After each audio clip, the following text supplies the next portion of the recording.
Hey folks, how's it going? This is Iron Seagull here, back with another Sims Info and Thoughts video. I didn't think I'd be doing this on the weekend, but Sims Community has linked to a rather interesting article over on EA's website about Maxis and their plans to expand and their just general mentality going forward with the future of The Sims. You may have already seen this new Maxis logo. It's a shame to see the old one go. It's so iconic. I guess they can't keep the same logo forever, but yeah, that's too bad. But it does seem like this logo is part of their ambitions to expand the studio and make it look exciting for potential new employees to just send in their job applications. And also definitely seems like something that would make sense to do before announcing the next generation of The Sims. The blog post is titled, "Come Build the Future of The Sims at Maxis. Our ambition, inspire everyone to make a better world through creative play." A message from Katharina Mallet, Vice President and General Manager, Maxis and The Sims franchise. Last week, I gave a talk at the Game Developers Conference GDC called The Sims, Designing for Inclusivity, about how the culture and practices we embrace at Maxis, the EA studio behind The Sims, TM, contribute to the success and cultural impact of The Sims. It was my first time speaking to the games industry in several years, and wow, it reminded me how invigorating it is to be in such a creative and passionate space. There's nothing quite like working in games. The creative and talented people, the groundbreaking technology, the indies and the big shops, the art and the science. Most of all, however, it's about that moment when a player tells you, "I love what you made, and playing it made my day better." Our players are incredibly passionate about the stories they craft, and we love seeing the impact our games have on their lives, their senses of self, and their communities. This sense of purpose, inspiring everyone to make a better world through creative play, and our commitment to our players leads to a truly unique culture at Maxis. The Sims franchise has been around 22 years, has more than 563 million cross-title installs since 2014, and The Sims 4 was played for over 1 billion hours last year alone. Holy moly. The game has become a platform for self-expression and discovery, and nearly every day, we hear stories from our community about how the game has impacted their lives in positive ways. We're just getting started with all we want to accomplish with this amazing franchise, and we're looking to grow our team. Diversity, equity, and inclusion have always been important to us at Maxis. We know that our games have the power to impact reality and shape kinder, more empathetic, and inclusive people.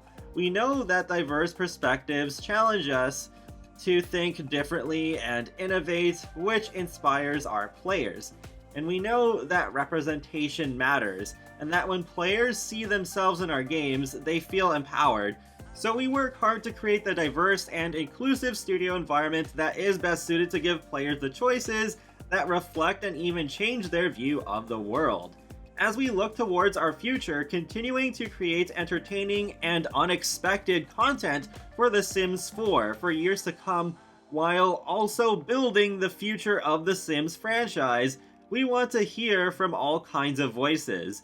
We are committed to being more inclusive of different backgrounds, races, genders, geographies, and ways of thinking than ever before. We of course want to attract gaming experts, but we also recognize there's enormous talent potential outside the industry. We need fashion designers, artists, architects, e-commerce specialists, machine learning experts, and so much more.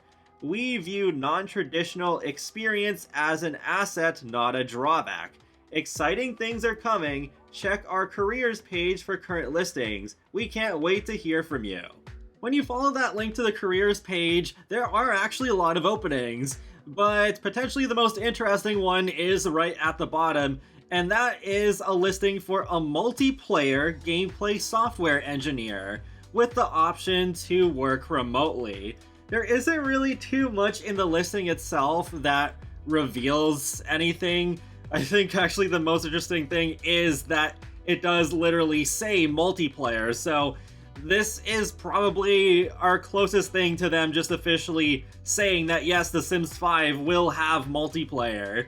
But there is one part where it says, as a gameplay software engineer for a game at Maxis, you will report to a development director and will, and then the middle point says build creative aspects of real life within a simulation game, such as socialization, careers, weather, and unique characters. So maybe we'll finally have some weather in the base game for once, besides it being sunny just every single day. I think they could still make some money off of a Seasons expansion for The Sims 5 though. It is one of the most popular themes for The Sims pretty consistently, so I think what they could do is put rain, maybe even fog in the base game, but then do an expansion pack that adds snow and the seasonal cycle that we've come to expect, and maybe just some kind of different twist on the season's formula. But going back to the blog post, I do find it interesting that they continue to push for diversity in multiple aspects, not just concerning backgrounds or race or gender, but even including geographies. That particular word interests me because that seems to be a hint that they are going to continue including more diverse locations in The Sims 4. For quite a while, The Sims was focused on North American suburbs, but then with The Sims 3, we started seeing them branch out more, and The Sims 4 has definitely continued that, with packs like Island Living and Snowy Escape, and even with the recent My Wedding Stories, having the world Tartosa that is inspired by Mediterranean locations.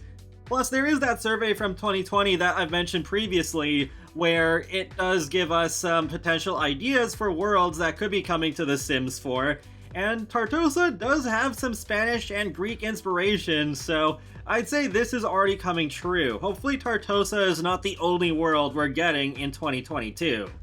It's also reiterated that Maxis continues on planning support for The Sims 4 for years to come, so yeah, not ending anytime soon, and says continuing to create entertaining and unexpected content. So this reads to me that we could still get more just completely out of left field stuff like Strangerville or even Journey to Rabbit Holes, but hopefully some things that a lot of us have been asking for, like Generations and Improved Babies and Cars.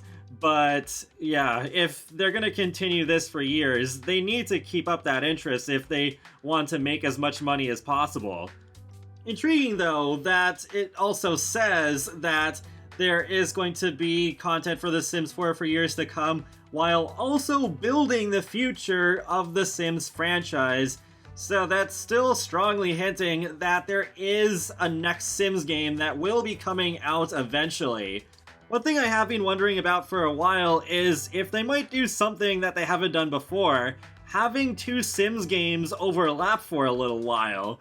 Because maybe they could, even after The Sims 5 comes out, support The Sims 4 with some content and patches so that they're still sort of like the lower end option, and for the people who don't want to move on to The Sims 5 right away, but then The Sims 5 still being there as a sort of higher end option. Like, I'm not saying you would need a gaming computer to run it, but something that is a bit more advanced graphics wise, does some things differently from The Sims 4, and hopefully brings some things back from the previous games that we've missed, and not just stop at tacking on some multiplayer because games like Fortnite and Minecraft have made it like a trendy in thing to do. Whichever direction The Sims 5 goes in though, I think I am more reassured that it is at least going to be more diverse than any Sims game has been from launch day. With The Sims 4, for example, it did take us a while to get some decently Afro-textured hair, and now the game is focusing a lot more on locations outside of North America. So I think there will be better commitment to that with the next Sims game from the start. I think it'd be really interesting if they did have a world that is just available from the start that is not based in North America, because normally we would have to wait for an expansion pack or a game pack to do that. Plus, it has become more normal to have more than one world from the start. Like, yeah, The Sims 1 just had the one neighborhood, but then The Sims 2 had 3 neighborhoods. The Sims 3 then had, I guess, 2 worlds from the beginning, because Sunset Valley came on the disc, but then you would have to go on the Sims 3 store to download Riverview, but it was still free and available at launch. And then with The Sims 4, you have both Willow Creek and Oasis Springs. So maybe with The Sims 5, they could have a North American-inspired suburb, but also have one that is based off of a different region in the world. Like, maybe they could have a Mediterranean-inspired world in the base game, or something based off of somewhere in Africa, or another one based off of somewhere in Asia. I don't know. I think that could be really interesting. So you could say that Maxis is really pushing themselves to give them a fresh new look in preparation for a lot more new employees of varying backgrounds to come in and not only just help support The Sims 4 for years to come, but also the next generation of The Sims, which looks even more likely now to be including multiplayer. And that wraps up another Sims Info and Thoughts video, so feel free to let me know your thoughts on all this in the comments section below, and be sure to subscribe if you'd like to keep up with my latest gaming content, including life simulations and more. So I will talk to you all later, and have a great day. Thanks for watching!